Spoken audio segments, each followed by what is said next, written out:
Ngiyanibingelela, lo onibingelelayo uZonke wakaKhuzwayo, umama wamantombazane amabili.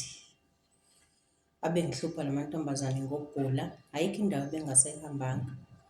Bese ngihambe yonke indawo, emasontweni, bathandazi, ey'nyangeni. Kodwa bengingakaze ngize ngikuthole usizo. Kuthe la sekufika khona isikhathi sokuthi sengithi kubantwana bami, ayi, sengigadle zephuka manje, angisazi ukuthi kufanele ngenze njani ngoba ayikho indawo engasayihambanga. Ngakhumbula ukuthi ngibuye ngilalele uBaba uMswidi ezweni lomzansi.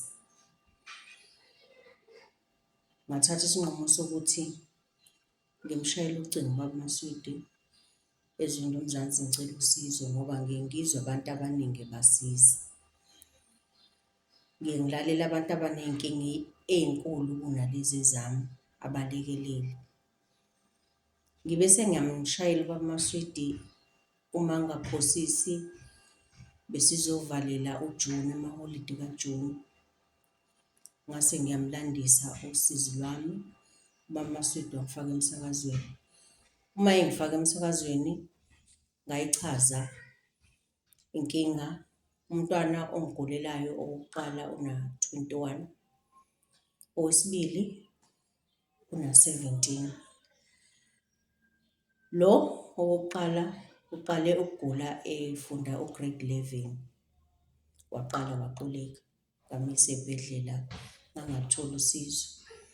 Nalo wesibili uthe mefunda u-grade 11 naye waquleka.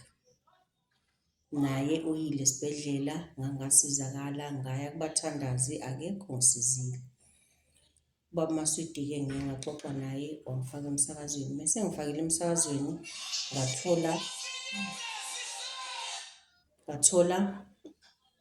wangitholela ubaba uDlamini.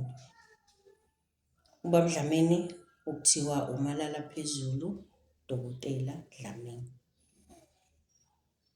Siye sahamba-ke wangifonela uBaba uDlamini, saxoxa naye ocingweni, wathi angibalethe abantwana, ngabathatha abantwana ngabayisa kuyena uBaba uDlamini.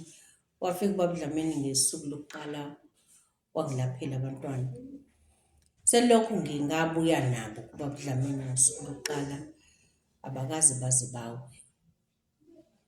kuze kuzofika lesi sikhathi samanje. Njengoba manje sekuwuSepthemba, akaze beze bawe, kanti bebewa sonke isikhathi. Lo ofunda u-grade 12 njengamanje una-17, ubekadlulisa usuku awe, ngesinye isikhathi bekuye kuphela iviki nje ewe. Zonke iy'nsuku ngihlale ngigijima esikoleni ngiyomlanda, ngibuye ngiye kumthandazi kungapheli. Kodwa lokhu ngibuye kuBaba uDlamini ngibona umehluko omkhulu. Akekho esengike ngabizelwa yena ukuthi angize ngizomthatha esikoleni. So ngiyabonga nje kakhulu kuBaba uDlamini usizo anginikeze lona. Enikeza-ke phofu umuntu ongenalutho, enikeza umuntu ohluphekayo, enika umuntu usizo umuntu ongasebenzi, angisebenzi indawo. Ezami iy'ngane ngiphilise ngokuthi ngihambe ngiphanda, ngihambe ngizidayisele. Kepha uBaba uDlamini ukwazile ukuthi angethembe, angisize.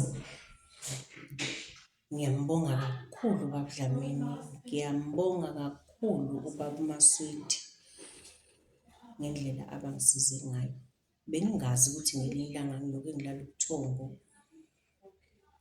ngingabizwanga ndawo, ngingakaze ngize ngikhalise ukuthi nansi ingane isiqulekile, angigijime ngizoyilanda.